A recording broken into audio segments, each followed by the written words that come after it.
Do not adjust your radio dial. You are tuned in to the Mark Order Podcast.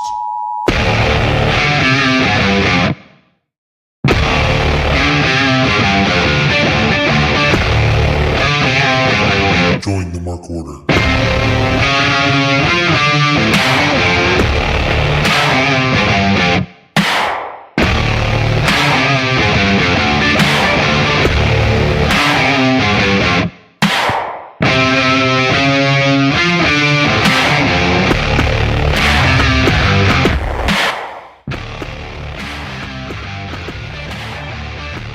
It would help if I turned my mic on.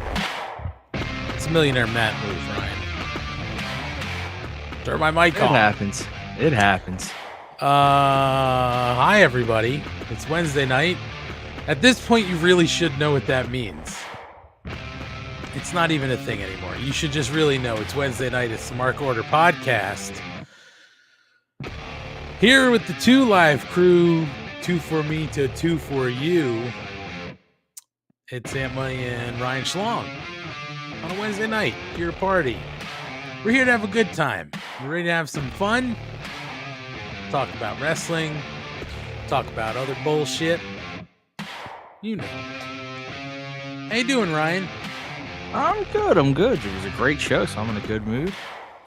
It was a fun show for sure. Yeah, I'm doing good. It's Wednesday night, so middle of the week. Looking forward to it not being in the middle of the week. Yeah, it's been quite a week for me. I've been back at the office all week for the first time in like 2.5 years. It's pretty. Yeah, that sucks. That's how I feel. I mean, it's don't get me wrong. I'm there for a reason, so it's not like I'm just like, hey, I've got to go back, because nobody's been like, hey, you have to go back. But I've been there for a reason, so it makes sense. But I'll tell you this, Ryan. Not waking up at 6 a.m. for 2.5 years, it sucks having to do that again for even a week. Yeah, I can't, like, I work from home now too, so it takes me about an hour drive with traffic. And I was like, that extra hour of sleep is a beautiful thing. This morning was one of the hardest mornings to wake up. I don't know why. Just my alarm went off and I was like laying there for a second. And I quickly was like, you got to get up. Like, I knew if I didn't get up, if I didn't sit up, I was fucked. I was going back to sleep and my alarm was not going off. So, yeah. It sucks, man. It sucks because I'm at the mercy of mass transit. And in this area, you know how that goes. It's better than most, but it's not good, you know? I couldn't do it. I could not be at the mercy of mass transit. I just couldn't. You know, for a long time, Ryan, I was making an hour drive south daily. And I thought that was good because I got to drive and then, you know, you sit in traffic a little bit. So that kind of stunk. When I started doing the commute with mass transit, I was actually like, hey, this is pretty awesome. I can watch TV. I can, you know, I don't have to worry about driving or even staying awake. But man, I'm fucking over it at this point. Yeah, not for me. Dude, when you don't do it for a long time, you don't miss it. I mean, you got to do it. That's a rude awakening. You're not just saving the hour drive or whatever. It's also the getting ready, the like the whole thing. Like, you're able to pop up and go when it's at home. Dude, I roll out of bed with 15 minutes. I'm like, here we go. Day is going. I mean, on the days where I don't have to, Mrs. Money and I switch off with Mini Money. And, you know, like every day. So like when I work from home, like I get up some mornings with him. So I do get up a little earlier and then she gets up with him the other days. But the days I don't get up with him, oof, I'm lucky if I'm awake 30 minutes before I got to be at my desk. Oh, I'm definitely like 5 minutes before. I mean, I gotta process. I gotta do my teeth. I gotta, you know, well, see, clear it out. You know, you gotta but there's take a morning peep. Yeah, I log in, and then I go and I do all that, and I come back. It's a whole thing. Yeah, I mean, you know. Oh man, so what have you been up to, Rye Guy? Nothing. I guess we should acknowledge it's going to be just the two of us all night. That's why I did say it's the 2 Live crew.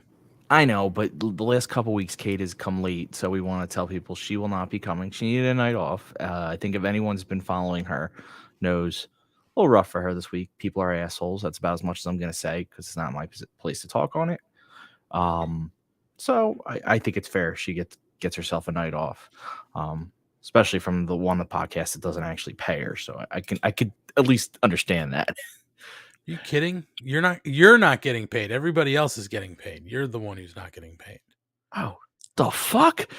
That's it. It's I'm like, calling remember, smart. I'm calling smart, Mark. Remember when Metallica brought Rob Trujillo in and they just gave him a signing bonus, but they were like, honestly, you're not really part of, like, you don't have that much say. It's kind of what it is. That you got the Trujillo deal. I'm calling smart, Mark. I mean, you can. But he's going to have his hands full next week or Friday. We'll talk about it. Yeah, well, I'm just saying he's my attorney. Well, I don't know if he's licensed, to be honest. He doesn't seem... Well, actually, yet to be seen, because that contract that got signed tonight, we'll talk about it. If there's any loopholes, last time he missed it. Remember the whole Moxley MJF I'm just thing? going to say he may have missed it, but every contract he's ever had signed has been upheld. It's very true. All right, I'll give him that. He has worked wonders for Jade. Maybe he could do the same thing for you. I mean, I'm kind of going more the Tony Nese thing. We got the same build, the same look. I figure that's kind of where I'm going to go. That's where you're going with this? You have the same look and build as Tony Nese? I mean, what am I going to say? I have the same look and build as Jade. It's the same thing. They both have a million abs, and I have none. Well, we have Mrs. Money can let us know if you are similar to Mr. Nese in your look. Right now, she's appreciating Mr. Nese wearing green and calling him a forest of abs tonight. So, yes, I will say this: Mrs. Money was out for a good portion of the evening. She basically walked in the house during the main event, and when the show ended, she said, "Can we please go back to Tony Nese?" So I said, "Okay, we'll go to it." And while brief, hey, come on now. Just if anyone's wondering why he literally stopped dead and talking, it's because I put up a comment from Mrs. Money saying that's why I'm so attracted to Schlong. Meanwhile, I was sitting there with a smug look because I love that comment. Thank you, Mrs. Money. But no, I did hear she missed the most important match of the night for her. We did go back and watch it. She saw the whole thing. Oh. And as soon as we saw it, she goes, "You can delete this now." And then I was like, well, I'd like to go back because, to be fair, there was a split second where I nodded off during a brief moment of the show. So there's a short gap in the show where I'm like, I don't know what happened. But she goes, actually, don't delete this. I think her exact quote was, "I might need this." We'll save this for later. Yeah, I might need this again. So, anyway, I don't know. Yeah, I don't know what else. Well, that's good, Ryan. Nothing new. Same old shit, different day. Yeah. Who's the background tonight? Behind me. Hold on. I mean, I know who it is, but I want. We need the big reveal. In honor of his there appearance. You go. Yep. Mr. Horowitz. What an appearance tonight. Famous Jewish wrestler. We'll talk about it. Yeah. Well, I mean, good, Ryan. Nothing new is good. Yeah. Anything besides work new on your end? Any toys? Any bowling balls? No toys. Sergio is still the lone bowling ball in my sack. Trying to think. Oh, I can tell you at least one of the Mark Order podcasts will be in Chicago for a pay-per-view called The Forbidden Door. Oh, Matt's going to go? Matt wishes he was going. He truly does. He does. He was very mad. Yeah. I will be I'll be at Forbidden Door.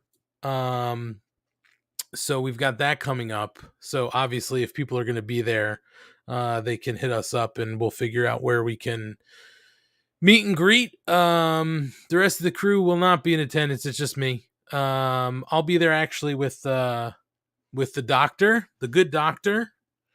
One of our friends, Tall Jason, and Joe Walsh out in Indiana. So it'll be nice to see Joe Walsh. I haven't seen him in a long time. Very nice. You got a whole crew. Yeah, it was actually lucky. So I was unavailable to get the tickets. I was unavailable. Mrs. Money was unavailable, so we I was gonna have to, and Mrs. Money is unfortunately not coming.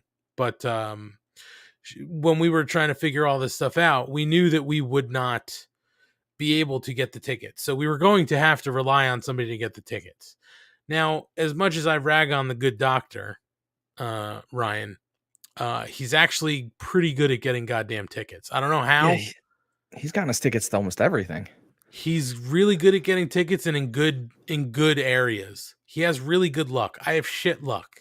I can't get good tickets to anything. So he logged on. There was a little text chain going, and he goes, "I'm waiting in the queue," because he had the pre-sale. Now, pre-sales are also always a gamble. I'm sure everybody listening knows that, but pre-sales are always a gamble, right? Because you don't know what seats have been released, what they're going to sell first, all that kind of stuff. So he gets in the queue with his pre-sale, and now he's waiting for his number because, you're in a queue. They don't give you a number. Then you have to get queued with your number. So the message we get is, fingers crossed that I get a good queue number. And when the queue starts, he is 2,000 plus. Like, the number literally comes up 2,000 plus sign. So we were like, that's probably not a great sign. So Usually very bad. Yeah. So he sent a couple other messages. I was on the phone or something, so I wasn't really following along. I followed along afterwards, but he sent a follow-up message and was like, it's moving. Also sometimes not a good sign, but the queue is moving.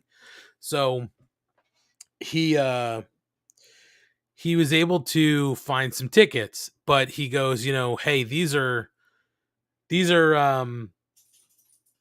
in the upper deck. What should we do? Should we try to get these tickets now? Should we wait till the general goes on sale?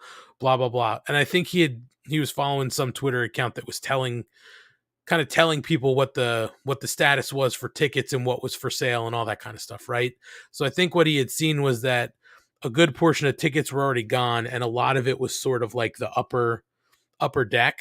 So I think the thought was, maybe we should try this. The text sort of was like, maybe we should just try this tomorrow when the rest of the tickets get released, because I think we're not, this is all just going to be upper deck type shit.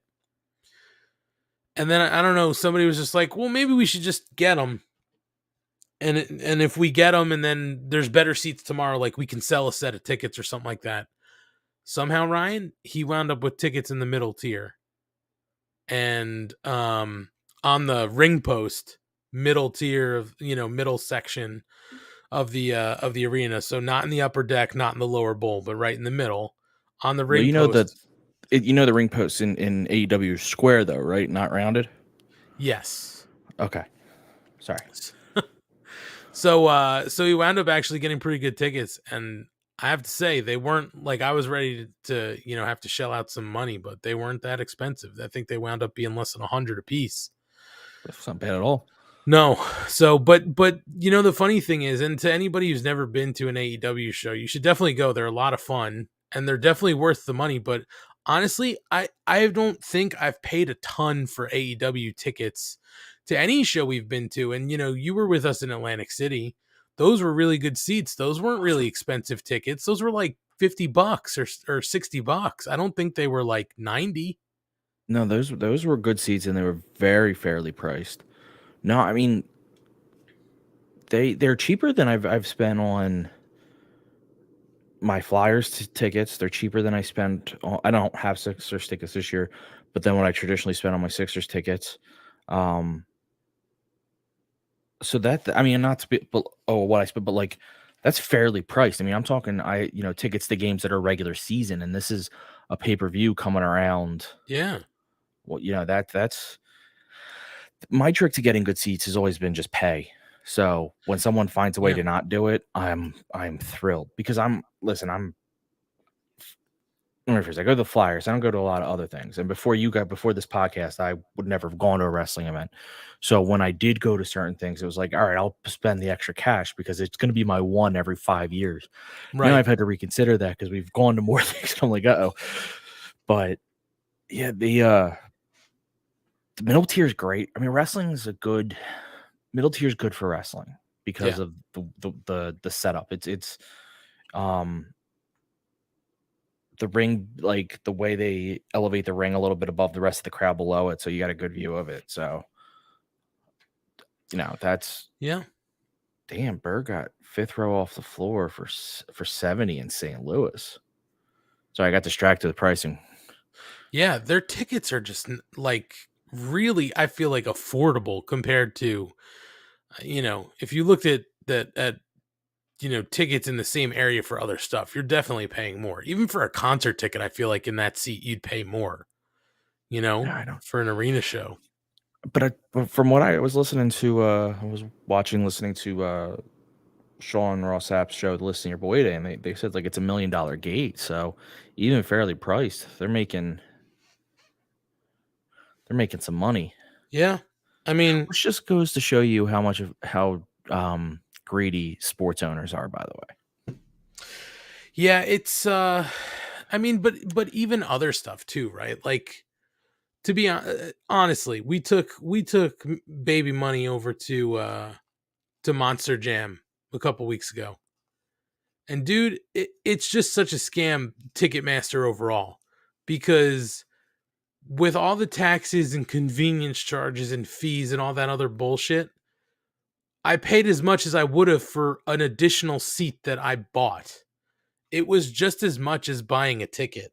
So I basically bought 4 tickets for 3 of us for, a show. It's crazy. I don't understand all the ticketing fees and all that other bullshit. It's just such horseshit. I was listening to something the other day and it was like, yeah, somebody was talking about seeing Led Zeppelin. It was some podcast or a radio show.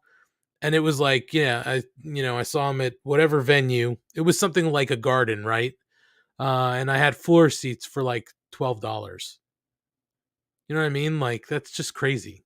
Where are you gonna get, if it's not a house show or some like small club or something like that? You're not paying $12 even for a club show these days. I don't think you're paying $12 for a concert. Like, the only thing there's only 2 things you basically pay that low for.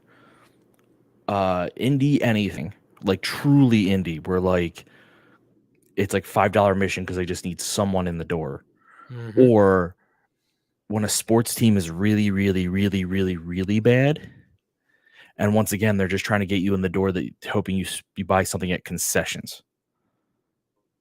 Like when I was again, this is way off track, but just made me think of the Flyers used to own the Sixers, and this is when the Sixers were really bad, not the process bad, a little before that actually, and they'd give me free tickets as part of being a Flyer season ticket holder. And forever, I was like, how can they just give away free tickets? And then I realized, oh, they want me in the building so that I buy a drink and so that I buy a hot dog or whatever, because those seats weren't getting used anyway. Right. They just need some sort of money. It doesn't even matter. But when you have anything that's desired, you're not getting it cheap anymore. You just can't. I mean, AEW is the cheapest, and I say that as a compliment. Like, I don't know how they're able to price, but they do, and they sold out in 3 minutes. I mean, yeah, it was something crazy. I'm just excited. We'll be in the house. It should be a good show. They haven't really announced any sort of details for it, so no, they sold out a show. They got $1 million gate on a show with no matches set up. Yeah, no matches, not even a concept. Like, we don't even know if it's going to be AEW wrestlers versus New Japan wrestlers. I will say, if it's not, that is going to piss people off, because that is what that's like the whole point is dream match. Now I know Matt makes fun of me because He doesn't like Starrcade 95, and that was my first ever pay-per-view to watch. So it holds a very special place in my heart. But WCW had a New Japan versus WCW tournament, and it was for a cup or whatever. Right. That's what you need to do. Like have something where it's like they're doing it for bragging rights, and AEW is probably going to win it because they're likely putting out the majority of the money for this, but at least it would give the story. But either way, they sold out a card with no one booked, with no storylines except for the ones the fans are creating in their heads. Yeah, booked. So I was super impressed. Kyle K. Sparks is going to be there, and he's talked to Milwaukee Tom, and I'm not shocked Milwaukee Tom is going to be there, and Kyle's going with his ROH podcast crew. Well, Kyle K. Sparks, definitely hit us up. I'll be in the area. We'll be traipsing around a little bit. I'm not in charge of anything planning wise, so I have no idea where we're staying, what we're doing, anything like that. It's in Chicago, right? Yep, it's in Chicago at the United Center. So it's not out in like the outskirts like Schaumburg or something like that. So are you guys driving or flying? I know the Doctor and Tall J are driving, but I'm still TBD. I got some other things I got to figure out. Well, that's why I asked, because you're more like me. I think you'd be more inclined to and I'll tell you why I'm stumbling in about 3 seconds, and it's news. Okay. You're more inclined, like I don't mind driving because I've had to drive for a job before where you're on the road for 13 hours. But at the same point, if you could tell me I can get to somewhere in 2, it's like, get me there in 2, and I'll just be in my hotel room relaxing while they're still in the car. Yeah, I mean, listen, I don't mind flying. And I'm a big guy, but I don't mind flying because, like you said, just get me there as quick as possible. But flights now are not cheap, dude. So I don't know. I really don't know. You got breaking news over there? What's going on? It looks like it, and it's relevant to what we're talking about because it would affect the Forbidden Door. Looks like Kota Ibushi's gone from New Japan. I did see that those were the rumors that he was going to be leaving New Japan. But like, it seems like he's actually gone now. Yeah, yeah. Of course, I can't I'm relying on people translating for me. But wow, that's wild because he's one of their biggest stars, and I was really excited for what he was going to do in the I thought he'd have a big role in Forbidden Door. He's got so much history with Omega and even the Bucks and those guys. Like he's got history there. So I thought, I really thought, I was looking forward to see what was happening there. He's someone I actually knew from New Japan. I was like, okay, if he shows up, I know this is a big deal. So damn, after his wild day of accusing them of a whole bunch of stuff. Well, he could show up somewhere else. So that's never it's always a possibility. Like you said, he's got a lot of history with some other people. Yeah, I mean, he could, like, it's funny because this was also talked about on that show I was watching, and they said, someone asked, would it hurt AEW's New Japan relationship? Because I could see that. I could see New Japan being like, we just let this guy go. You can't just sign, like, but at the same point, Sean Rossap, who's I think pretty well informed, was like, no. If he's on the market, you buy it, you bring him in. Like, yeah, you don't have a choice. Like, you make that decision every day. Yeah, that's a no-brainer. Yeah, I'd seen those rumors floating out there, but nothing was confirmed. So if that's now confirmed, then hey, it's news. But I don't want to say it's 100% confirmed, but there's enough out there where I'm starting to believe it's at least a possibility, a big possibility. So crazy. Sorry, that distracted me. No, it literally popped up on my phone when I was, because the Panthers Capital score popped up, and I haven't been watching, but I've been following it because that's where Claude Giroux went. And right under that was like, oh, you might have missed. I was like, Ibushi gone from New Japan. I'm like, wait, what? My favorite part of everything you just said was, I'm keeping an eye on the score because that's where Claude Giroux went. Yeah. I know it's just such a Philly. He's Well, I such a mean, Philly he was player. our captain for so long. They couldn't win with him. They traded him away to give him a shot. I kind of hope the Panthers win. I'd love to see him get a cup. I mean, I would have loved it with us, and he had his shot his rookie year with us. Sure. But then Nope. it's actually crazy. Like his first, I think it was his rookie year. It was either his rookie year, I think it was his rookie year. He goes to the Cup Finals and then doesn't touch it again. Like, damn, that sucks. Hockey's a tough one, man. That's a marathon. It's not a sprint for sure. Yeah, and it's a shame because they've had like we're not going to get into hockey too much, but just they had right before the pandemic in 2020, they were on a hot streak. They were one of the best teams in hockey, and they came back out of it when they were started up, and they did well, but then they quickly fell apart. And it's like, I wonder what could have been had they just finished out the 2020 season. Well, we'll never know, Schlong, because they didn't finish it. The goddamn global pandemic. Oh, Jesus Christ. Listen, save that for our commercials, okay? Listen, no PC police is going to tell me how to use my pronoun. I know that much. Jesus Christ. Anyway, maybe we should get into a little bit of wrestling. So, Schlong, you're going to have to fill me in. Did you see Rampage? Yes, I did. Sorry, I'm trying to think. They all blend together now, like because of. Yeah, I mean it's it really threw me off because Rampage was on it. Early bird special Rampage last Friday, and we're also going to get an early bird this week too. I heard it really fucked them in the ratings at 5:30, but I was not home at 5:30, and I was out for the night on Friday, and then I was out on Saturday, and then out on Sunday, so I didn't get a chance to see Rampage. And then, like I said, even though I'm on the train for 2 days, I didn't even think, hey, just pull it up on the TNT app and watch it, you idiot. So Schlong, you're gonna have to fill me in a little bit here as far as how some of this went. I know the results here. The show led off with Britt Baker and not Tony Storm, sorry, Britt Baker and Jamie Hayter versus Tony Storm and Ruby Soho, and it was sort of like a preview of these tournament participants. And Tony Storm and Ruby Soho defeated Britt Baker and Jamie Hayter. We also had a call in by Eddie Kingston with a message for Jericho. Nice demanded a match against Danhausen, which we got tonight. Hook defeated JD Drake.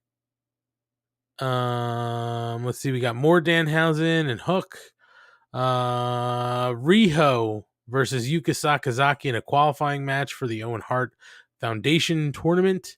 Riho defeated Yuka Sakazaki, shocker, and qualified for the tournament. Sean Spears cut a promo. Lambert and the Men of the Year get in the ring, cut a promo, and there's a Frankie Kazarian match next week. Jungle Boy and Starks promo, and then it's Kansuke Takeshita and Jay Lethal being interviewed ahead of their main event, and in the main event, Jay Lethal defeats Kansuke Takeshita. After the match, there's a beatdown. Best friends come out to make the save. Satnam Singh destroys Chuck Taylor and Trent. Orange Cassidy starts to stare him down, and then Samoa Joe comes out with the pipe. Good guys are standing strong at the end. So Schlong, tell me about this show. Anything worth checking out? And I know it's, a lot of this stuff kind of led into tonight. Yeah, no, but I mean, going back over it, it's able to stick in my head a little bit more. The women's tag match to start was fantastic. There was a couple sequences in there that were just awesome. Really, they were given a chance to shine, and of course they would if they were given the shot. But it was fantastic. I love what they're doing with Ruby, which is I haven't been able to say that much because I think they wasted her a lot. But I at least love that they're by keeping her with Tony Storm and Britt Baker and Jamie Hayter. She's staying at that top tier. Like they haven't dropped her off. Like she's believable with them. So again, I want to see them use her more. But for right now, I'm not hating the fact that they've thrown her in this because who else is in this? Oh yeah, your biggest signing and your biggest women's champ of all time. Yeah, you're in the stratosphere. Then for the other women's match, I'll skip out of order because I'm just going through my head. Your favorite wrestlers, of course. Sure. It was actually a really good match. There was a call, I forget, at one point Yuka face planted Riho, and it looked brutal.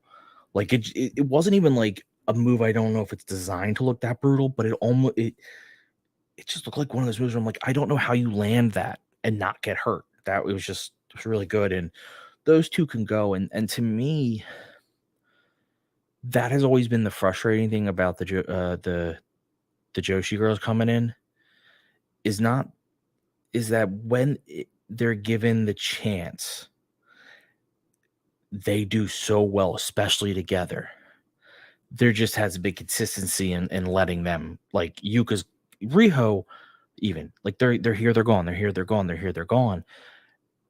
It's really hard to get behind someone when you're not seeing them regularly. I mean, we complain about that with like Ruby, and she's used on Dark all the time. Like you at least see her like.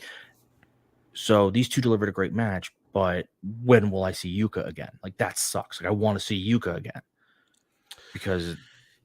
Yeah, no, it makes sense. I understand what you're saying. I definitely understand what you're saying. I didn't see this match, so I can't comment. I'll go back and see it. Like on the app, it's a 44-minute show, so you can get through it, pretty quickly.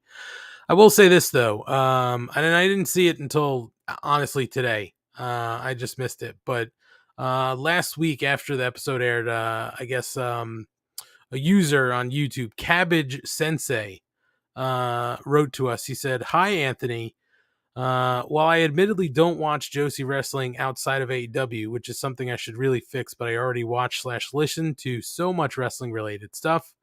So I'm not an arbiter for it. Is there really no match in that style that you enjoyed? I find it so exciting and fast paced.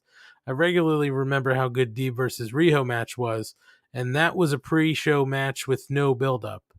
I'll say it again. Personally, I don't find these matches interesting. I find the wrestling boring. I just don't find the female Japanese style wrestling interesting. It just bores me. And to be honest, if you would like me to be fair, a lot of the men's Japanese style wrestling kind of bores me. Sometimes these New Japan shows, it's lost on me just because I don't find it that interesting. There are certainly some wrestlers, male and female Japanese style, that I do like.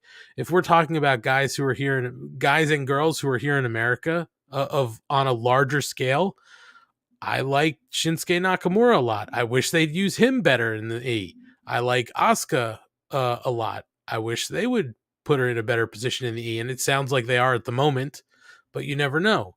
I think part of the problem is I'm not to cut you off, but no, I think it's what you're saying is I'm not arguing any of that. I mean, first of all, style is style. You like what you like, you don't like what you don't like. There's nothing wrong with that. And if anyone says differently is wrong. But my question to you is, for some of these wrestlers, not all of them, because I'm not saying you'll ever like the style, but for someone like Shida, let's talk about Shida, who's a great wrestler. Your biggest knock on her a lot of times, you joke that she was boring, but more often than not, it's like, who is she? Do you think had they actually consistently presented her properly, you could have been more into her? Because I feel like that's been the biggest problem AEW's Joshi wrestlers have had with you, is that they're just inconsistently booked. I honestly just find them boring. I find the character boring. Like, why am I supposed to care about Shida?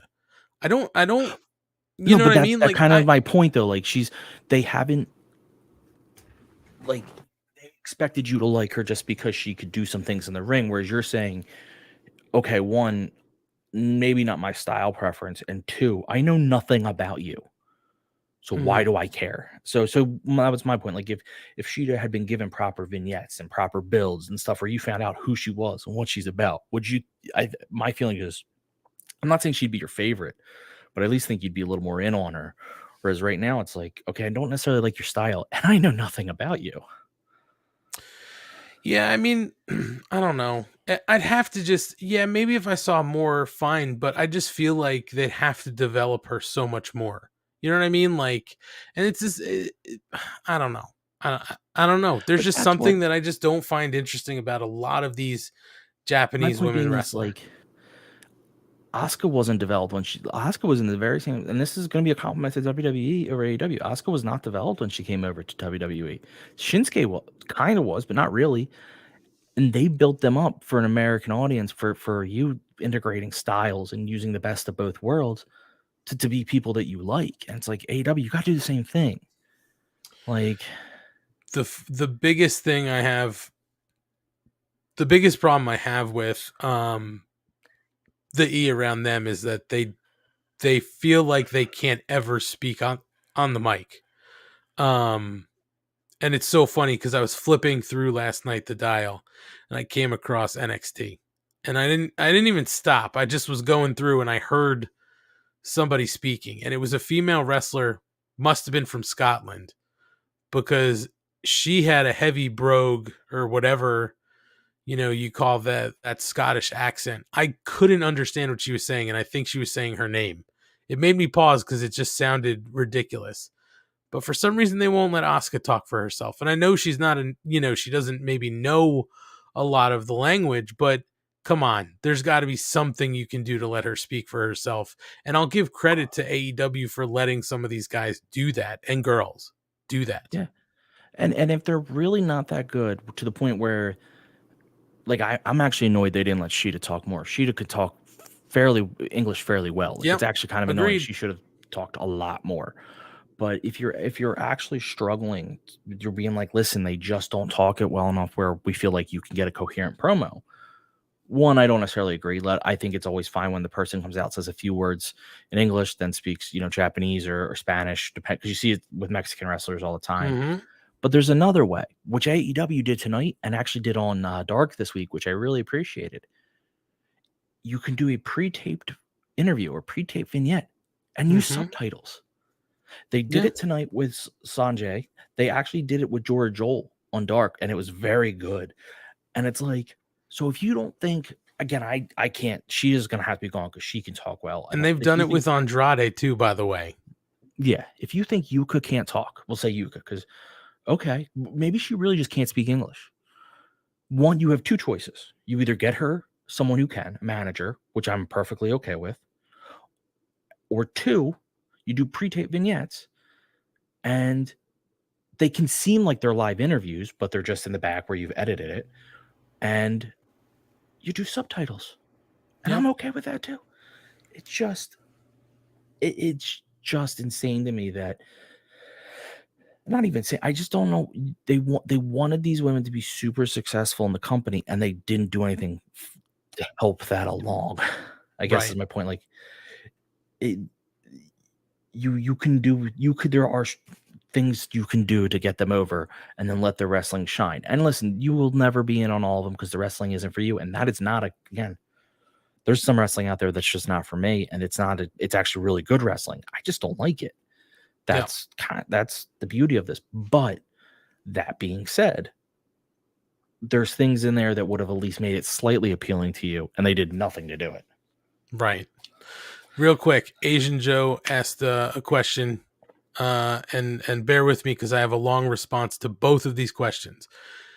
Did you like Kairi Sane in the E? And hypothetically, would you have liked her if she was in AEW? Strap in, because I have a hot take on this. No and no. Thank you. I knew it. I knew it was going to be a short one. Also, comment here from Berg. He says Asuka spoke a lot on Raw in her comedic segment with Becky. Here's my problem with that statement. The word comedic. I feel like they always in the E, most of the time, let them speak when it's something revolving around comedy. And that I find a problem with. If you're only going to let them talk because they sound funny and you want them to be involved in some sort of funny segment, which they've done before, where it's, this, two people speaking to each other, we don't speak the same language, and maybe we don't really understand what the other person's saying. It's bullshit. I agree. Real quick, unrelated, but I did want to bring it up because I'm going to highlight it for him because I liked it. Chris Mueller was thanking me for my kind words on his Regal interview. I'm going to tell you, everyone, first of all, go follow Doc Chris Mueller. You probably all are, because if you like us, you like him. He did an interview with William Regal. It's in both writing and the full interviews on YouTube. Go listen to it. It's a great interview. William Regal is a great person to listen to. I could listen to him talk about wrestling all day. Doc does a great job of. I should also specify Doc is not the Doc we were referring to earlier. We have 2 Docs now. But Chris does a great job of asking a question and then letting William take it wherever he wants. He doesn't step on anything. It sounds weird to be like, oh, you're a great interview because you don't talk too much, but it's honestly a skill that I know I don't have, that a lot of people don't have, that Chris has, where he asks a question and he lets William go until he's done. Well, it sounds great. And Chris, my comment to you is that the PayPal information is in your inbox. So please feel free to send us that money. Now, I was also using that as a segue off of the whatchamacallit, the Joshi girls into the rest of Rampage. Because we could go for a while, and I don't really want to go for a while on that anymore. Hook versus JD Drake was quick. I really like JD Drake. I think JD Drake's an amazing wrestler. Kind of wish he had been given a little bit longer in this match, but they used him as like another way to show Hook's dominance. JD's a big boy, so you could show that Hook can handle guys bigger than himself, which you have to do because Hook is not a big guy at all. As great as he looks in the ring, he is on the smaller side, so you have to show he can take on bigger guys. And then Danhausen came out after saying like, hey, these guys are coming at me. Let's team up, put the hand out, as he did tonight, but did not get it, got pushed to the ground. But then when he came up, he had a bag of chips with a bow on it. It was like his gift to Hook. And you could actually see it like get to Hook to be like, oh, like you. He's almost like mad that he like did something nice for him. It was great.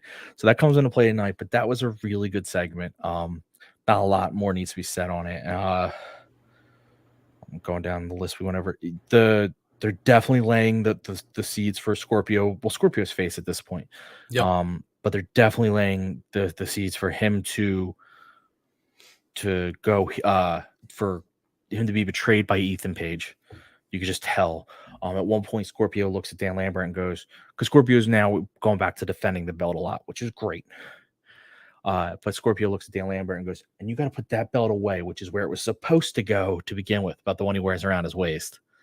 And I really liked that. That was a nice little line in there because, you know, people were like, why is he still wearing it? So it was nice. Schlong, I heard there was I don't mean to cut you off now, but I heard there was some the rumor was there was some backstage heat over the comments they made about the title being passed around like Tay Conti backstage. Did you see the same stuff I did? I don't know if it's real or not. I know, like, it's hard to tell. I could tell you I could tell you right now, I'm not a fan of the comment. I don't think that's what your face should be saying. It's just tired. You know what it is? Yep.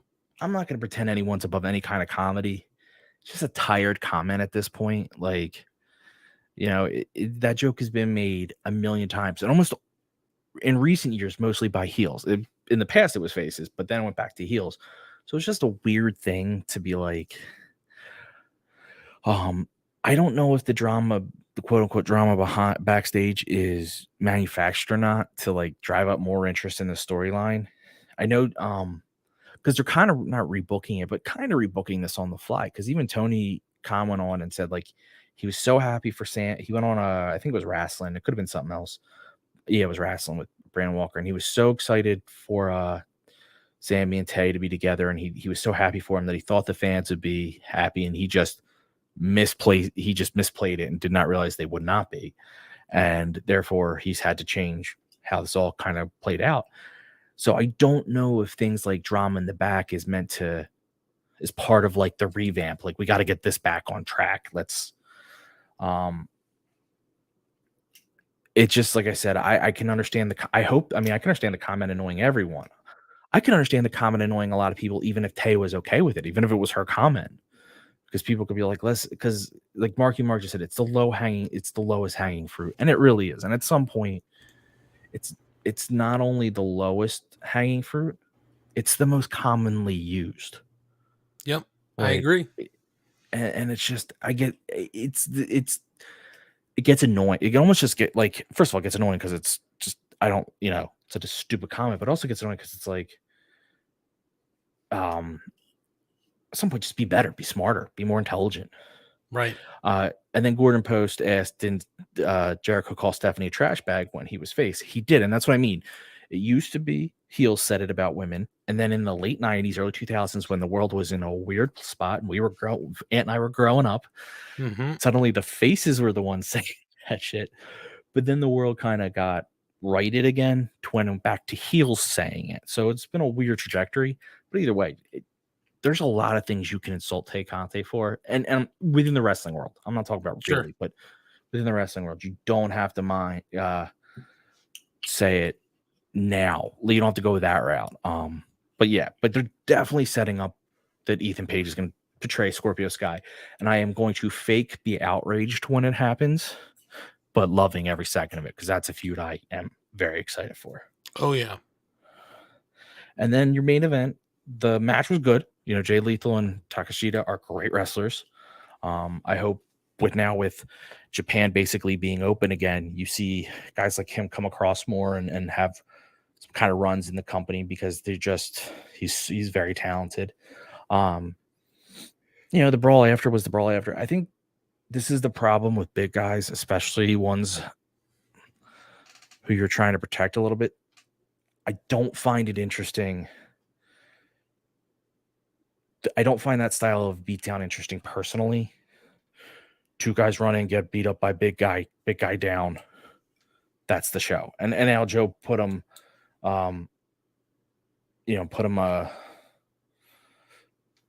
away, but like scared him off with the pipe. But like my problem with that is, so then you have Chucky T and Trent who are viewed as top. They're a top tag team. They're top wrestlers.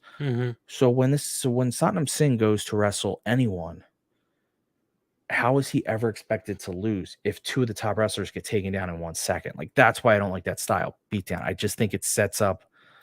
I try to stay in the laws of the world they create, and it just doesn't make sense to me that like this guy just beat them down with a double choke slam. How's he ever going to have a one-on-one match? Right. Yeah, I mean, the problem I have with guys as big as Satnam Singh is they don't tend to move well at all, too, right? So it's a lot of rope leaning and, rest choke holds and stuff like that. It can be boring. I mean, we still have to see what he can do, but I'm not hopeful at this point. I will say this. His knees bend, which is a plus. Sometimes those big guys look out and they don't look like their knees bend. That's right. Yeah. I'm hopeful because he was a basketball player that actually was good enough to get drafted, which means he has some level of athletic ability. Does not necessarily mean that's wrestling athletic ability because you're asking your body to do a lot of weird things. But I'm with you. Now, he could be awesome, and that'd be great. I just hate the double beatdown. Because again, who's gonna like? How do you ever have a singles match now? It's just I feel and Kyle K. Sparks even said it. They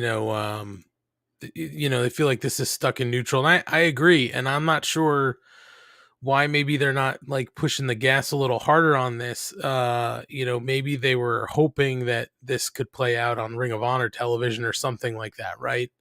I don't know. It's just. I agree that this story, if we're going to continue this story, then we need to do something to continue the story. And I'm guessing if there's no, action on Ring of Honor television or anything like that, that they're going to have to resolve this maybe a double or nothing, right? Like we're going to get Joe and Jay Lethal for the Ring of Honor television title, at double or nothing. But yeah, I don't know. It's just, we've seen the same stuff now a couple weeks in a row, right? More than a couple weeks. So yeah, I think they need to kind of step on the gas and do something with this story. Yeah, I think there's in a bit of a holding pattern with a lot of this ROH stuff while they work out how is it going to be broadcast? Is it going to be via TV? Is it going to be streaming? What is it? And they don't want the product to die, so they want to keep referencing it. But at the same point, you can't advance it too far because you're You're not on an ROH program. You're on an AEW program. So they really gotta figure out what the plan is for ROH in terms of, is it going to be TV? Is it going to be streaming? What is it going to do? And then from there, you can finally maybe move this storyline, forward. Well, it sounds like it was an entertaining episode of Rampage. I'll have to go back and watch it, but from what I saw too, the 5:30 start time did not help them. It apparently terrible ratings, and they're doing it again this Friday. However, if I am TNT, and there's a whole lot of debate again because Warner just got bought by Discovery, and then the guy who helped AEW get expansion on there is leaving. But at the same point, AEW is being pushed in the upfronts, which is a huge deal. So like there seems to be some negatives, but some huge positives. I would think it's a positive that you have a program that you can easily move around. Yeah, I mean, right now they're just at the mercy of the NBA schedule, right? Like, they have these West Coast games that are on late, so they have to move this to a different time. Where I'd find more issue is if they actually like just basically can the show for the week. You know what I mean? That to me would be a bigger issue, where it's like no Rampage this week because of basketball. At least they're putting it on at a different time. Yeah. I think they were maybe hoping that it gets a good lead in because of the basketball. But man, let's be honest, it's 5:30 on a Friday night, right? Like people maybe aren't even home from work yet. It's 5:30 on the East. Right. It's 2:30 on the West Coast. Right. Like you are missing. But I think from a Warner standpoint, it's like, all right, they still didn't get us, 300,000 viewers or whatever they got. But it's like, but that's on a moved show. It still gets that's still a lot of live viewers at once. That's probably, I think that's a positive for them. I know people don't want to spin it that way, but I would think that's viewed as a positive, that this is a show that it's not expensive at all for them, and they can move it around and still get at least several 100,000 live viewers. Well, it'll be interesting to see how the numbers look this week. They're on at 5:30 again this Friday because of the basketball schedule. So we'll see what happens. But Schlong, I think we're going to step aside here for a minute. And I know, Schlong, that we're part of a larger network. Isn't that right? I do, because I'm not like Kate. I do my homework. I know things. You're prepared. You're well prepared. So maybe people don't know, but Schlong knows that the Mark Order podcast is part of the Shining Wizards Network. Shining Wizards Network because the Shining Wizards, Monday nights, 7 o'clock on the network. Schlong, I think we all read between the lines. They used to be the A show, but they are most certainly the B show. That's right. But they've been doing it for over 10 years. So if anything, it's consistent. But what a lot of people might not know is there are other programs that are part of the Shining Wizards Network. Some very fine programs, some maybe not so much. You be the judge. Take a listen to some of these words from the other shows that are part of the Shining Wizards Network, and we will be right back. Everyone knows a lot of things can change in the span of 10 years. But when it comes to professional wrestling podcasting, one thing is still guaranteed. The Shining Wizards is the only place to get all the latest wrestling news, interviews with the greatest guests, and of course, tons of laughs in discussing the world of wrestling. The show is still available on Monday nights at 7 p.m. East on rantmradio.com and Rant Entertainment Media on the TuneIn app. And it's still available on all podcasting platforms. To check us out, head over to shiningwizards.com, where it's still wrestling talk and talk about wrestling. Because of the obvious threat to untold numbers of citizens, and because of the crisis which is even now developing, this radio station will remain on the air day and night. This station and hundreds of other radio and TV stations throughout this part of the country are pooling their resources through an emergency network hookup to keep you informed of all developments.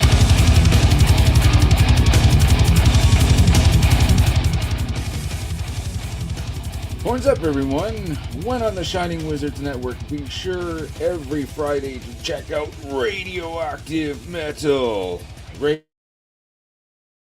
Radioactive Metal is one of the long podcasts on the interweb, and every week we bring you a fist full of metal, including interviews with all your favorite artists, discuss all the metal news, and feature the best tunes on the air today. So grab a Lemmy, join your cool Uncle Snowy and co-host Aaron in the pit. Your recognized symbol of excellence in sports entertainment broadcasting from the current to the way back. Join the impact player Phil Brea and the Portuguese Man of War Choppy for the Turnbuckle Throwbacks Wrestling Podcast, live every week on rantemradio.com. Get all our episodes over at iTunes, Stitcher, TuneIn, Audio Boom, Google Play, ShiningWizardsNetwork.com, and TurnbuckleThrowbacks.com.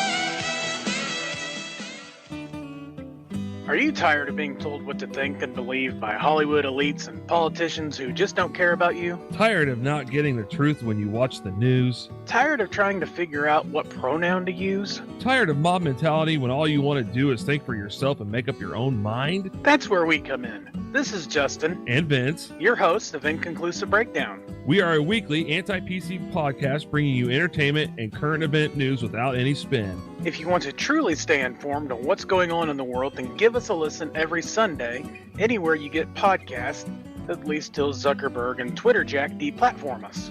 And as always, we're proud members of the Shining Wizards Network. Tired of the PC police telling you what you can and cannot say? Want a show that travels back to the 80s and 90s, where the badass hosts have beaten down cancel culture on 3 separate occasions and carried on to gloat about it? Since 2013, The Midnight Jury is that show. Travel back to the malls and arcades, pop in your VHS, and join us where the 80s and 90s return from the dead. Conan, tell them where to find us. WLWstudios.com, home of the Midnight Jury podcast hosted by Midnight Mike and Calvin Brody. Also available on all major podcast platforms via the Shining Wizards Network, and join in the conversation on Twitter at Midnight Jury.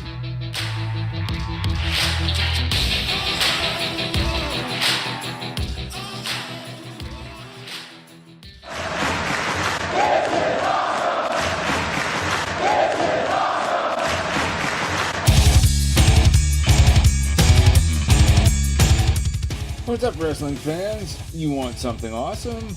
Check out Wrestling Night in Canada here on the Shining Wizards Network. We're 3 Canadian metalheads uniting for the love of pro wrestling.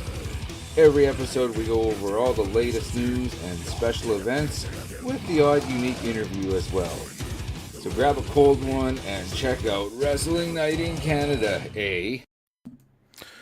All right, we're back here on the Mark Order Podcast, episode 59.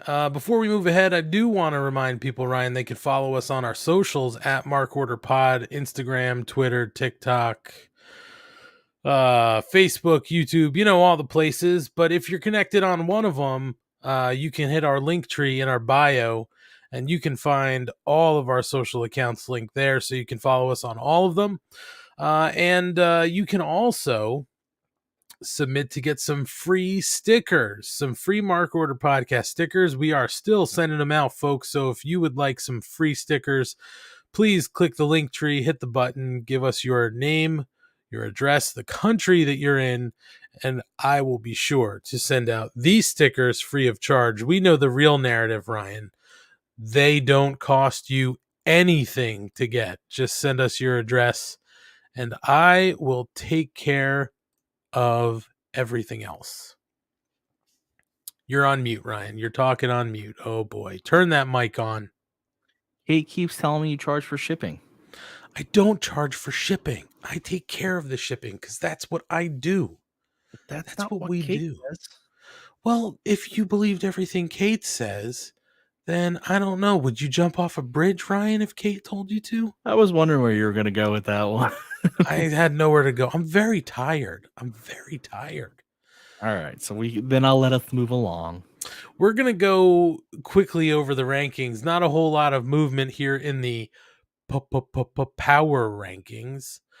So on the men's division, Hangman Adam Page is our champ for now. And Scorpio Sky is our TNT champion. CM Punk is 1. Frankie Kazarian 2. He'll be challenging for the TNT championship. Moxley 3. Jay Lethal jumps up to the number 4 spot, and Adam Cole is number 5. In the women's division, no changes here. Thunder Rosa, our champ. Jade Cargill, the TBS champion. Deeb, Nyla Rose, Anna Jay, Jamie Hayter, and Red Velvet fill out the power rankings. And in the tag division, we've got Jungle Boy and Luchasaurus as our champions. Our number 1 contenders are FTR. Number 2, Powerhouse Hobbs and Ricky Starks. They're going to get their shot. We also have the Gun Club jumping in at number 3 somehow. 4, Silver and Reynolds, and 5, Danielson and Moxley. Those are our rankings for this week. I know we shake our heads, we don't know, but hey, they're power rankings. They're nothing but heat charts, folks. Just so you understand. Having the Acclaimed wanting to scissor with you pops you up in the rankings. Listen, if you don't want to scissor with the Acclaimed, that's fine. But if I get the chance, I'm going to scissor all night long with the Acclaimed. And that's a promise, Fair. Ryan. Very fair. Until I chafe. Wow. Nothing. Wow. I was waiting for a response because you were just dumbfounded by that one. That did not expect it to go that place. So I'm impressed. There you go. Yeah, Scissor me Xerxes, scissor me Timbers, whatever you like. All right, Ryan, let's get to Dynamite for tonight. We open up the show with our first Owen Hart tournament match. In the men's division, we get Adam Cole versus Dax Harwood. Cutting to the end of this match, Ryan, Adam Cole winds up winning by submission with the sharpshooter. So opening up this Owen tournament pretty strong.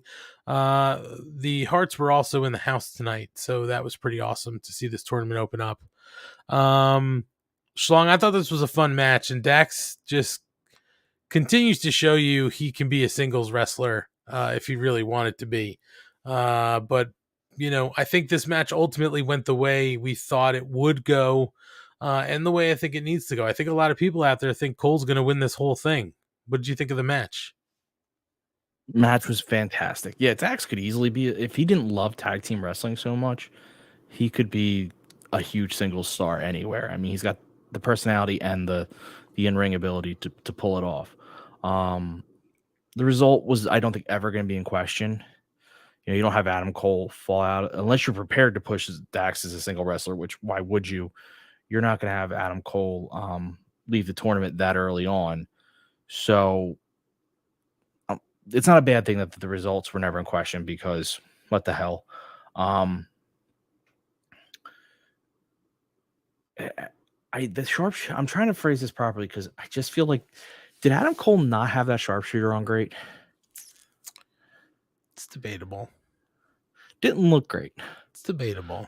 Okay. But it was a sharpshooter-ish. I mean, it wasn't like rock level sharpshooter, so I can't really complain too hard, but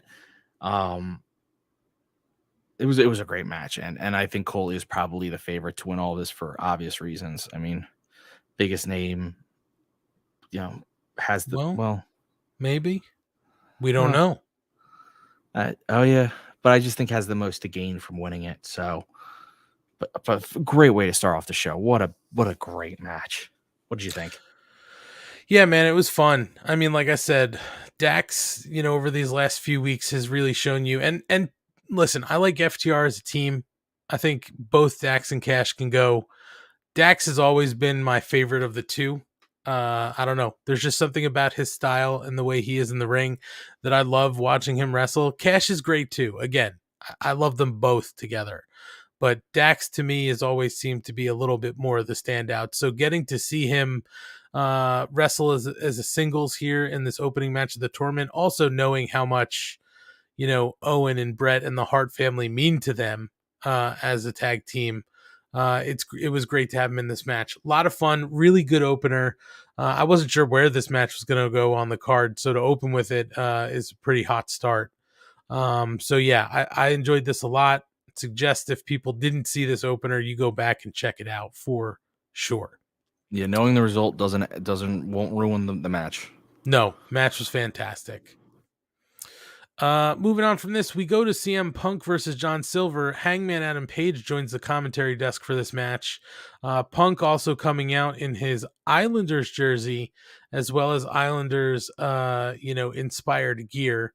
Again, I don't think Did you anybody. catch whose jersey it was? I didn't, to be honest. Ho. That is what makes the whole thing. Was it Tavares? It was Tavares. Oh, he's no longer there. Yeah. The captain that left him. So, oh God, what a heel move. Boy, that team's in shambles too. Lost their coach this week. Boy, and Lou we trust, huh? Yeah. Anyway, it looks like the Flyers might hire him. I'm not happy about that, but anyway, I don't think any of us thought Silver was going to win this match. CM Punk does win by pinfall. The interesting thing here is that he wins with the buckshot, staring down Adam Page at the commentary desk, and then post-match, Hangman storms into the ring. He and Punk are forehead to forehead, and then CM Punk gets on the mic and says that he's been he seems like he's taking it personal, but when it comes to the title, it's nothing personal. It's all business. He used to wake up and ask himself, are you a good guy? And this morning he woke up, asked himself if he's the champ, and Punk said the answer was yes. Last week, Adam said he was going to destroy Punk. Well, Punk just destroyed your boy. And after Double or Nothing, Page will shake Punk's hand, whether he's conscious or not. That's when Punk offers the hand, but Page flips him off right in his face.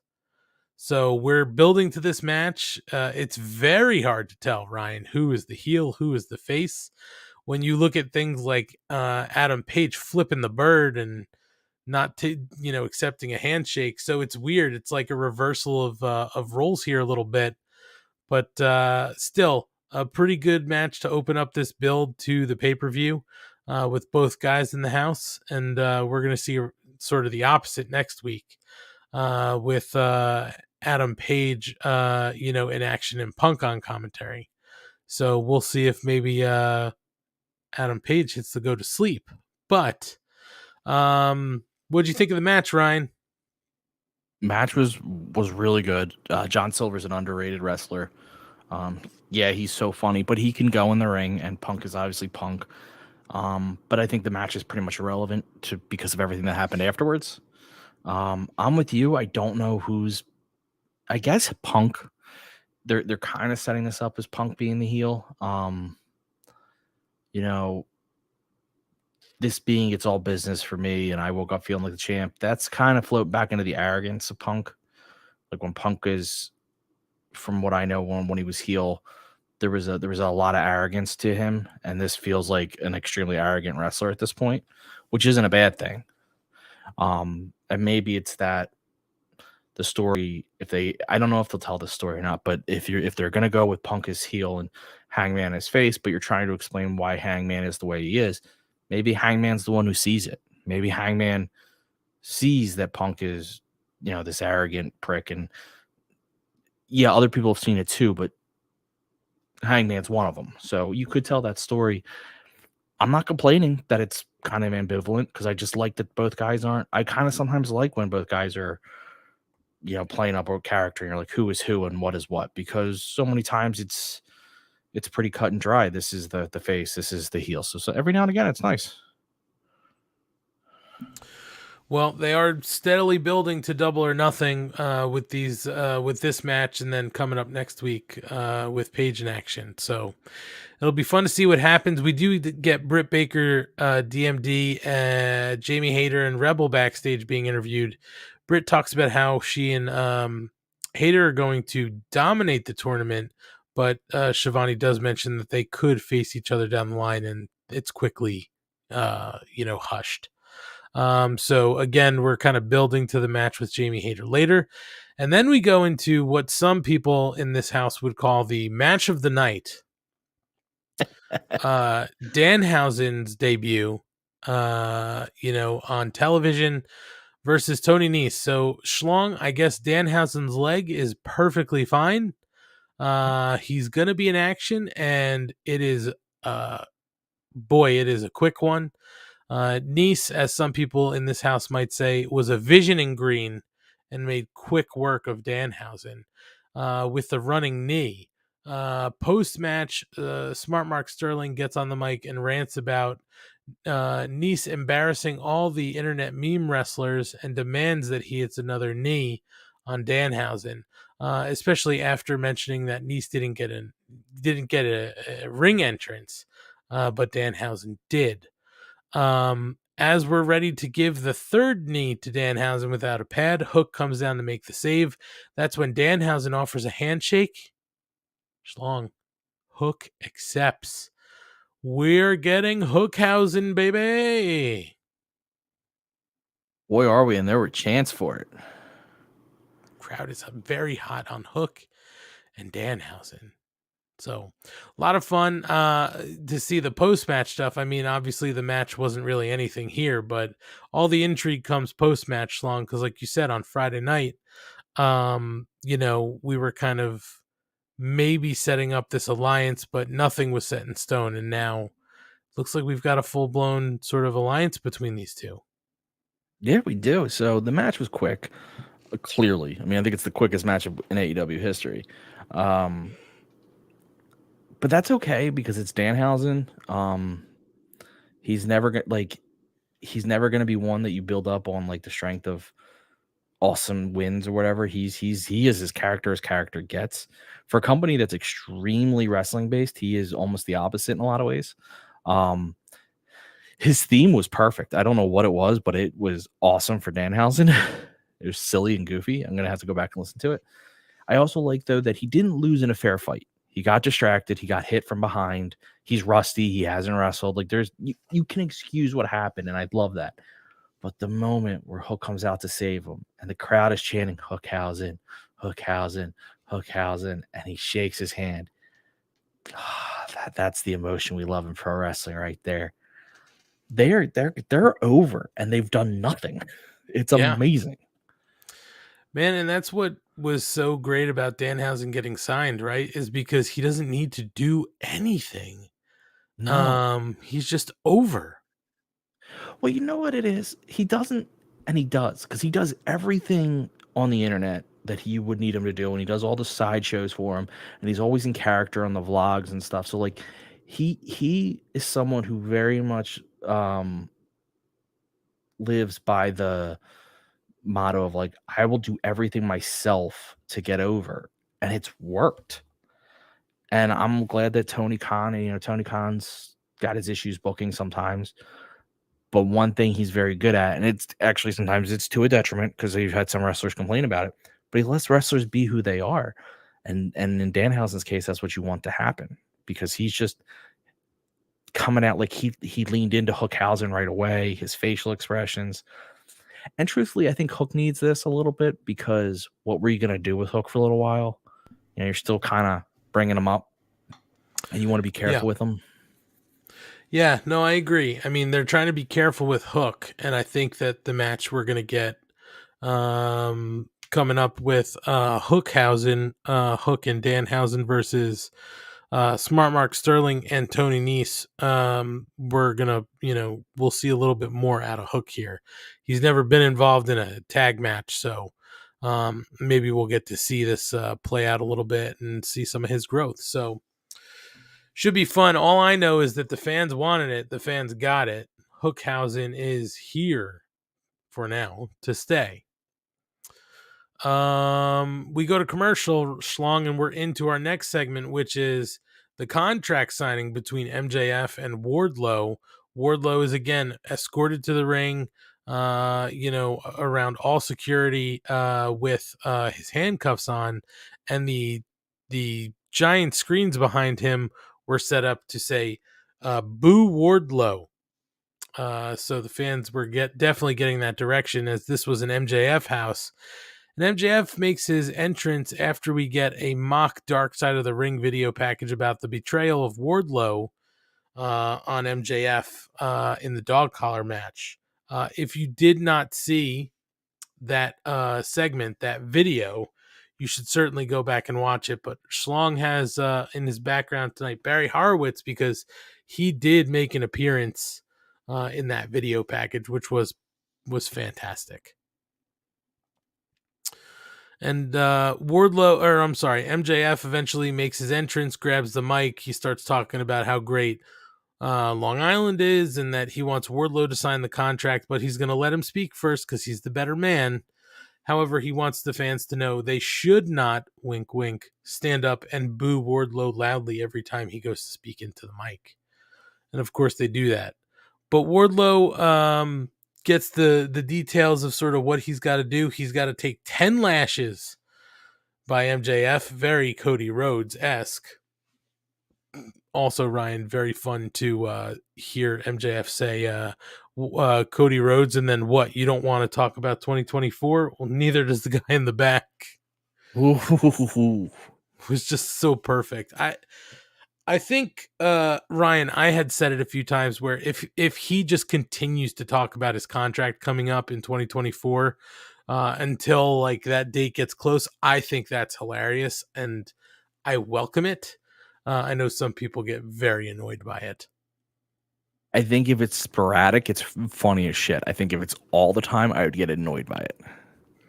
Yeah, I guess maybe my choice of words wasn't great. Every week would be something, but certainly if he continues to just bring it up in passing, it's fantastic. Oh yeah, until it's, I guess, at some point, hopefully, he's, an extension is signed. It's like, damn, that ruins that joke. But though I would think it'd be funny if he signed like a 3-year extension. He's like, and we're gonna look at 2027. Yeah, it'll be just so funny. Anyway, as the crowd starts to boo Wardlow and the match is being kind of laid out, or the path to their match together, as I said, Wardlow will have to take 10 whips by MJF, and if he survives that, Shawn Spears will get a cage match against Shawn Spears, to which Wardlow laughs, but MJF reminds him that he's 0-2 in a cage lifetime. So maybe that's going to play into his mind. But if he survives all that, then Wardlow will get basically to face MJF at Double or Nothing. And if Wardlow wins, he gets released from his MJF contract. If MJF wins, Wardlow cannot sign with with AEW at any point in time. And then as Wardlow tries to sign the contract, he's having trouble doing it with his handcuffs on, so they uncuff him. He signs, and then he starts to take out the entire security team. He tries to get to MJF, but he's unable to get there, so he puts Smart Mark Sterling through a table. Schlong, any issues with this segment? So a couple things here. One, I love that they let MJF be a face in his hometown. He doesn't try to go out and trash it. Really appreciate that. I loved everything about this so much. From the stupid boo Wardlow to counting the lashes to the dark side of the ring thing to removing the handcuffs and the entire audience. Even then, even though they love MJF, wanting it to happen because it's just going to be awesome. But I do have to ask, who created this stipulation? Because what you're going to be looking at, I know we've had it before, but I'm going to ask, and Cody Rhodes was referenced, by the way. He just wasn't alluded to. He was referenced, directly referenced. But you're going to have likely a handcuffed Wardlow getting whipped on the back. I got serious questions on who is booking this in AEW and what they're trying to put out there. I'm just saying, it's one thing, the lashes is one thing, the handcuffs. You're going to have them both, and it's just like, if Shawn Spears walks out in leathers, I'm going to have some serious concerns about what's happening. Yeah, I mean, listen, we've seen this all before, right? Like, this is sort of like the trials of MJF, right? So we've seen this before. I mean, listen, I'll give them the benefit of the doubt. Let's see how this works out. Although Kyle K. Sparks does point out, there is no reason this needed to be 15 minutes. And while I've liked the feud, this was too much. Yeah, it did go a little too long, but I mean, sorry, I didn't mean to hit that. That was a good response, though. It was. Asian Joe said, it was going to get that time with the hometown kid. And that was actually my point is he's from Long Island. They were going to give him that time, and he was really playing that up to the crowd. So it was fantastic. But yeah, I mean, Wardlow continuing to show that that he's a monster without any regard for his own safety. Just continuing to set up sort of these trials and get to this match, Double or Nothing. So here's the thing. If this was truly 15 minutes, I'd have to go back and watch because I loved the segment. That being said, you probably could, if it's 15 minutes, chop off 10 minutes and not even notice. Yeah, for sure. So if that is the case, then yeah, I mean, I can see. I'm just trying to think about what else happened, but it'd probably just be a little bit MJF talking, which wouldn't have been the end of the world, Right. Maybe he doesn't have to count out all the lashes. He can just do the first couple quickly and he gets to the 10 quickly. Maybe the beat down is a little quicker. You don't have as much security there. Stuff like that to just help get you to where you need to be. But I am the biggest proponent of getting the women more time. I really am. You know that. Yep. I also think you very rarely have this version of MJF available to you because he's not on Long Island all the time. You're taking advantage of it. I will speak to the segment we have, and I may be next or a little later that I think you could have cut down, which would have been perfect. But I get where you're coming from, Kyle, I guess. But I think for this night, I understood why they did it. That being said, Asian Joe asked what the safe word would be with the 10 lashes and the handcuffs. And I'm trying to think of a joke, and I don't have a. I mean, if you're a fan of Jackass, it would have to be Oklahoma. That was where my brain was going, was Oklahoma. Oklahoma. I'm done. Oklahoma. It's Oklahoma. There you go. Because I don't have a good one. Oh, because I was going to say Piggy. I'm like, but I don't think that works either. So this whole thing is just. Yeah, ooh. They really have made this something. I don't want to get into this. Yeah, well, it's something, that's for sure. Back from commercial, we get the video package with Samoa Joe versus the Samoa Joe and Jay Lethal feud that's happening. And then we go into our Jungle Man Jack Perry versus Ricky Starks for the FTW Championship. Ricky Starks winds up winning by pinfall with the Rochambeau to retain the championship. And then post-match, Christian Cage and Luchasaurus come to the ring. Swerve was also on the apron, or not on the apron, I'm sorry, on the ramp, because he came out within the match. And they just kind of go right past Swerve to get to Jungle Man. There's a little bit of a confrontation. Team Taz comes around the corner to threaten Swerve and Keith Lee, who had come down to play sort of the equalizer role here. But when Team Taz comes around the corner to threaten Keith Lee and Swerve and Keith Lee, but then Christian, as he's in the ring, sort of looks like maybe he's really upset or disappointed in the Jungle Man, but he winds up giving him a hug to console him. So who knows? Again, Ryan, one of these situations where we think we're going to see sort of this heel turn with Christian on his two partners. But any problems with this match?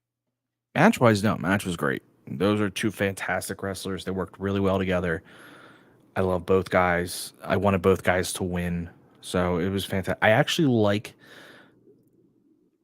I don't want distractions are becoming a bit more of a thing, which is annoying. But the reason I was okay with this one, and I almost wasn't, was because I thought Swerve was going to cost Ricky Starks.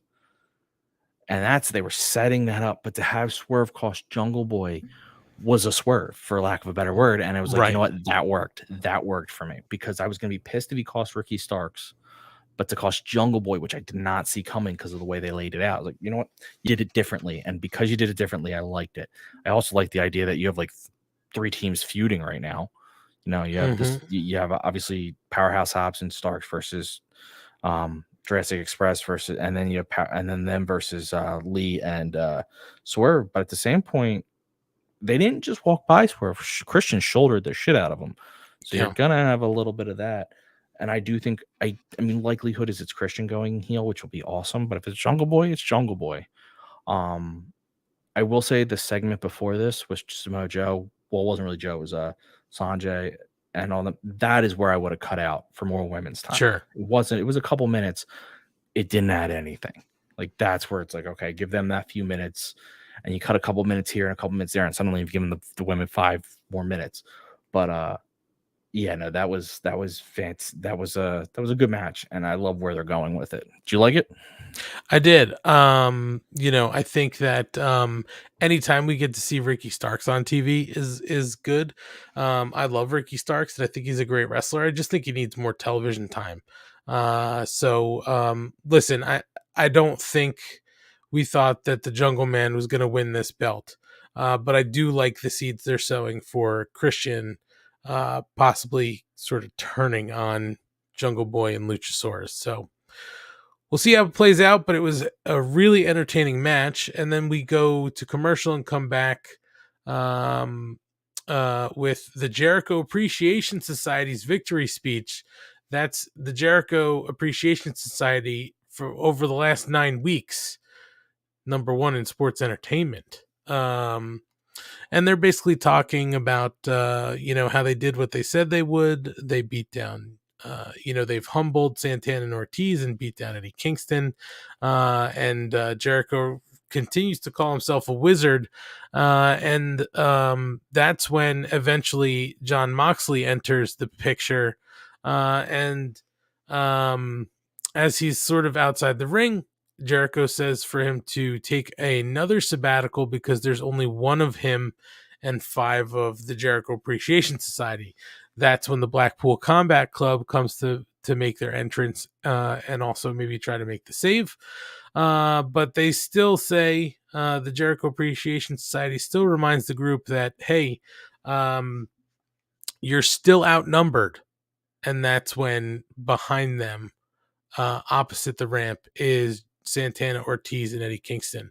Eventually, Jericho gets, you know, knocked out, quote unquote, by William Regal. So it should be interesting, Ryan, to see where they go and if they pull Regal into any of this stuff. What'd you think of this segment? Oh boy. I was fired up. What I love about all this is we kept asking where, you know, who else is Eddie Kingston going to bring in? And I still would love the rest of LAX. That being said, it's not, maybe you don't want to bring in new wrestlers when you're trying to use up as many as you can. The Blackpool Combat Club logically makes so much sense. Mox and Eddie Kingston were boys, so you got that right away, and that makeup on Eddie Kingston's eye was having me laugh. But you know, you have that thing where Mox will be pissed for Eddie Kingston, and then the Blackpool Combat Club is pro wrestling, and the Jericho Appreciation Society is sports entertainment. Like, they should feud. They are literally polar opposites. So it makes sense. It's like, oh, we're called in for help. So I love it. And Mox hates Jericho from their feud. So, and I'm sure Brian hates Jericho from something in the E he can think of. Like, there's plenty of excuses, rationale you can give for this whole thing. I loved it. I thought, because it makes so much logical sense. And I get it. I wanted LAX, but if they're like, you know what, we have a big roster as it is, let's use some of our guys. Okay, that's fair. Yeah, especially because this group of guys made sense, right? There's issues here, kind of up and down. So, yeah, we'll see what happens next. Jericho also reminded us in the course of his promo that he's a wizard man, and he'll throw fireballs in the nerds' faces.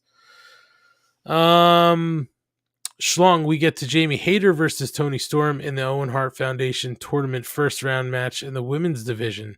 Cutting to the end, Tony Storm wins by pinfall with the Storm Zero. And we move on to basically some other stuff, but it was a pretty good match. Long, the crowd did not seem too into it. Again, it's sort of in that death slot right after 9:30 in the show, so after like 2.5 hours. But listen, it was a good match. That Storm Zero really made me nervous at the end, though. I thought she was for sure gonna break somebody's neck. So yeah, all in all, I thought this was a pretty good match, and no problem with the outcome either. Tony Storm moving on in this tournament. What do you think, Schlong? So I've come to not try to even care about the crowd when the women's matches are happening at this time. For the reason you just said, I feel like people have come to expect a certain match at this time from the women, and it's not a compliment, but it's not an insult to the women. It's more that they've expected short, not great things, because it's just been what it is. They're going to get 4 minutes and it's going to not be great, and I'm waiting for the main event. Let's go. I loved this match, though. I thought this was a really good match. I thought these two had a good mix of styles. Tony Storm is a star. Mm-hmm. She is going to be. She's already a star in that division. But she's 26. She's going to be the star of that division, with a couple others. But like they're going to strap a rocket to her because she is a star.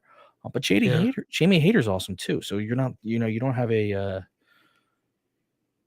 subpar opponent. I mean, I love these two. I would be okay if they ran it back again. I really enjoyed this match. To Kyle's point earlier, would I have liked 5 more minutes on it? Sure. Yeah.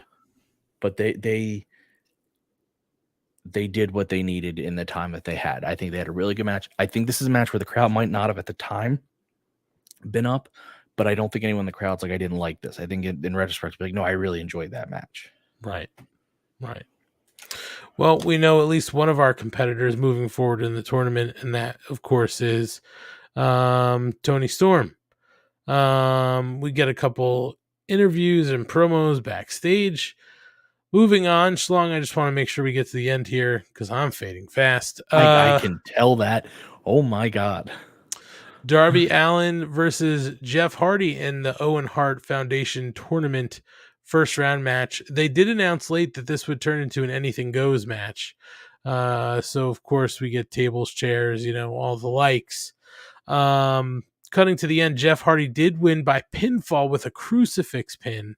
And then post match, the Undisputed Era come out to the stage. Adam Cole is basically waving us at Hardy ahead of their match that will take place next week. Schlong, a couple of other things to note in this match. The senton from the top rope of the ladder, or the top rung of the ladder, to the floor through chairs that were set up strategically. Oh my God, I thought somebody was going to die. I don't know about you. My reaction, and it's going to be why. Like, I loved it. Don't get me wrong, because it landed fine. It's like, this is awesome, but I'm going to continue to say why. Like, why are you doing that? Yeah. Why is Darby doing that, let alone Jeff Hardy taking that? What the fuck are we doing? Just some craziness that happened in this match, but Jeff Hardy winning with that crucifix also, I don't want to say odd, Schlong, but an interesting choice for how to finish that match, huh? Yeah, except the only thing is he's the only one in the tournament who actually wrestled Owen Hart. So I'm guessing you're going to want him to be in it for a little while. But it wasn't what I expected. But at the same point, losing to Jeff Hardy is not a negative to anyone. It's like when Sting goes and beats someone. When you're a legend, you can beat other guys and no one's going to be like, oh my God. They're like, okay, you lost to a legend. Rob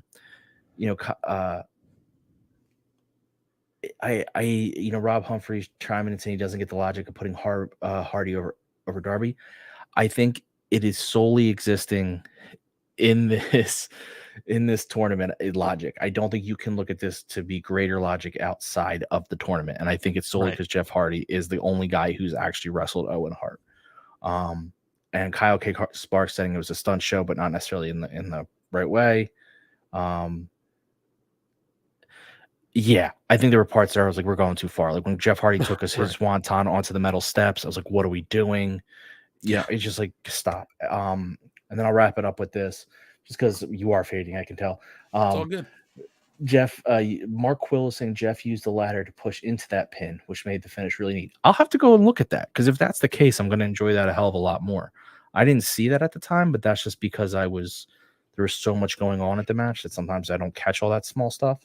But if he used the ladder, then that's actually a really cool, little move and stuff like that adds. And then, of course, you have the after where the Undisputed Elite come out staring down at the Hardys, and the Hardys and the Bucks have been basically via BTE creating a feud, which I'm all on for, even though I know the Hardys, both of them look to be well past their great wrestling days.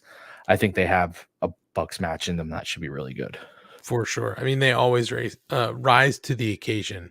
So yeah, another fun match to check out. Of course, some of those spots, I agree with you, Ryan. It's like that chair spot. I just continually find myself saying, Darby, why? Like, like they're it looks awesome, and it's one of those things where I feel bad almost being like the ends justify the means, because once it's done, you're like, that's amazing. But I still go in my head, like, if that goes wrong, that goes so very, very wrong.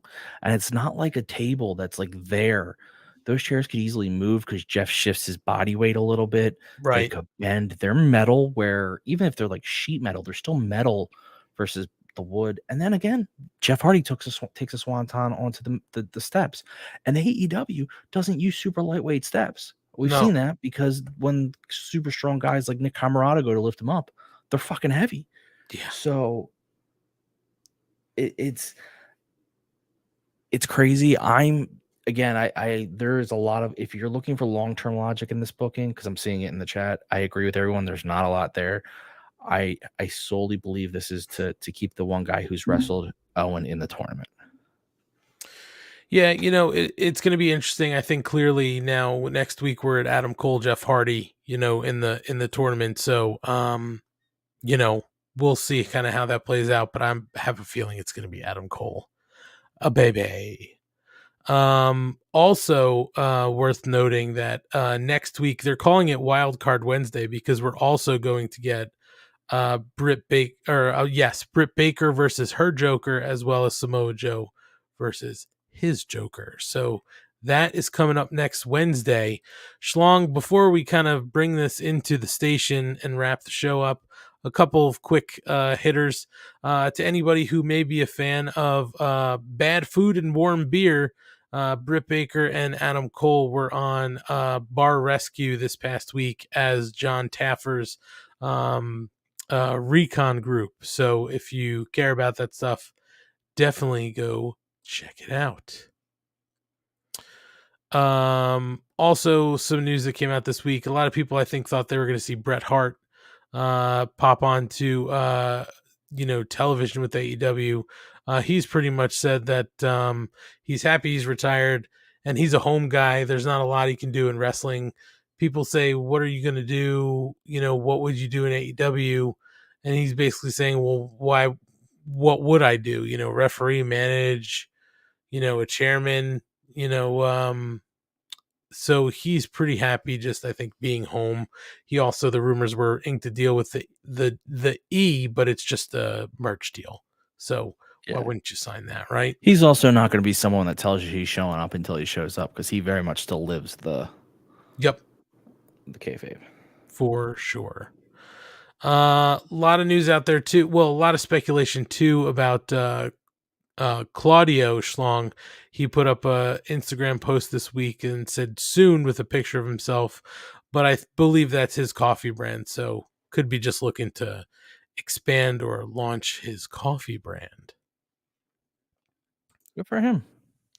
Schlong, the only other thing that I have here is that apparently a trademark was filed for Ring of Honor. Now, word on the street is that there's still a lot of work to be done kind of with the trademark application for the Ring of Honor, but they did a logo did kind of come out of this initial document. Now, I am of the belief that it's a placeholder, Ryan. I'm part of that team. Hey, it's a placeholder, but others believe that this is the next. This is the this is the next Ring of Honor logo. I don't love it, but again, I think this is just a work in progress. We were actually during the commercial break. This came up in the chat, and I kind of chimed in because I didn't know it was in your news and notes. They applied for a lot of stuff back early in the days that never got used at all.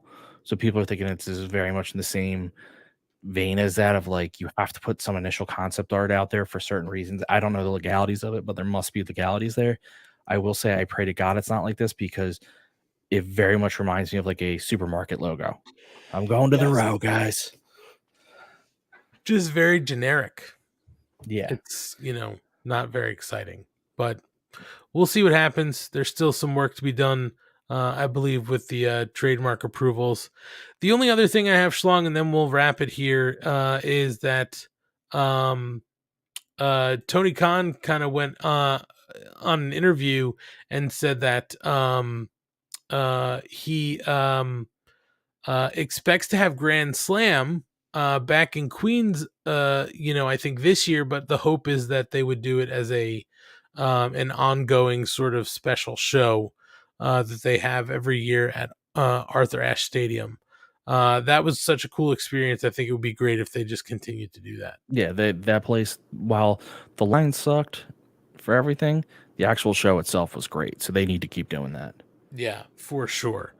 But yeah, Schlong, that's pretty much it. The where that came out of, there was a couple interviews they were doing today, or that TK was doing because they were just promoting for the show tonight. So it's out there if you want to go find it and see what else maybe was said. You can certainly go do that. Schlong, for you and me, this is it. This is the end, my friend. I'm good with that. Why don't you tell the people where you normally are hanging out when we are not on the air? We're not here. You can find me Mondays and Tuesdays live tweeting Dark and Elevation at Mark Order Pod. The rest of the week I'm there too. So if you want to chat, just chat me up. Just don't be a dick. As we've learned, there are a lot of dicks out there and I won't engage. I'm laughing at the chat being like, is this the quickest episode ever? Yeah, there's only 2 of us and one of us looks like he's about to fall asleep on his keyboard. So yeah, this is a quick one. I'm okay good, man. I'm here. Listen, come on, man. I'm here. You're fine. But I'm good with it because I can go to bed on time for once. Yeah. So that's where I'm at. So Schlong and good night. And as I said before, you can hit us up on any of our socials. Like Schlong said, find us on Twitter at MarkOrderPod. That's our handle everywhere. But if you don't want to go looking around for all of them, just hit up the link tree in our social accounts, and you can certainly find everything else that you can then follow along with. And subscribe to the YouTube channel, because those of you here tonight watching, we thank you. I'm sorry I'm a little tired tonight. It's been quite a long week. But we thank you for watching us on YouTube. It's always fun to see what Ryan's going to have on in his background tonight. Sometimes Ryan's not even there. We're just staring at his background. So if you're not checking us out on YouTube, you certainly should give us a shot. Try the video format. Everything stays on our YouTube channel. The other thing is, don't forget about the stickers. Hit up the link tree and request your free stickers. And for everything else that everybody else on our show is doing, you can certainly hit them up on social. As Ryan said before, Kate looks like she's taking a little pause from things like Twitter, but you can find her when she returns to Twitter to see everything that she's got going on, as well as Millionaire Matt. Millionaire Matt, as we said before, he's not, summer gets really busy for him, so sometimes he's going to be here, sometimes he's not. But you can certainly check out the Shining Wizards podcast on Monday nights at 7 o'clock. That is also where he hangs out. Oh, So and I'll hype it up for him real quick. go ahead. He also has it's not going to be, it's like once a month, maybe twice if there's a lot going on. New show on Fightful Overbooked. I don't remember the name of it, but it covers New Japan Pro Wrestling. And he's Wait, doing that. who has that? Matt has that? Yeah, Matt has that. Oh, look at that. So, but yeah, that's gonna be it for us tonight, guys. The 2 Live crew hanging out on a Wednesday night. Usually that means we get through everything a little quicker, but still a lot of fun. A little tired for both of us tonight, but we'll be back next week, episode 60. We're getting close to that century mark. It's gonna be here before you know it, Schlong. we need it. We need a big celebration. We need a big celebration. We need it. We need you guys here. Also, by the way, I always forget, if you're listening in podcast form, we also appreciate you, by the way. So thank you for listening to us in podcast form. If you are checking us out on any of your podcast platforms, just subscribe, rate, review, do all those things. It definitely helps us out. And to everybody who enjoys this show, if you pass this along to people you know who like wrestling or even AEW, we truly appreciate it. We're trying to help spread the word organically. So, anything you guys do to help us spread the word, it's much appreciated. We love all you guys. Kyle K. Sparks, Ryan, Rob Humphrey, Mark Quill, Marky Mark K. Fabe, Gordon Post hanging out tonight. I think I said Asian Joe, but I'm not sure. Asian Joe too.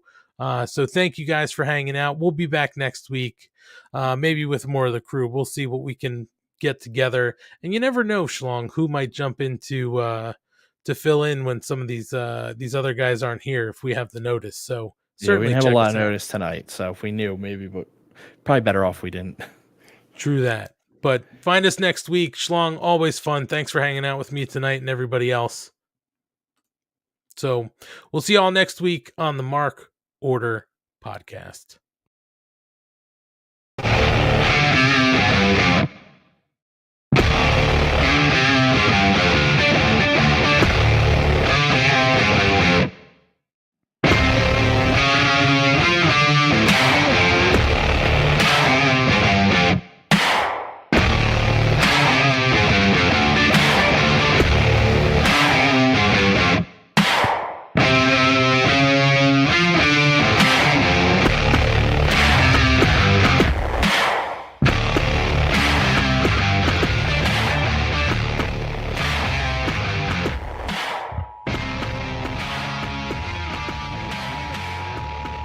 This concludes the Mark Order Podcast.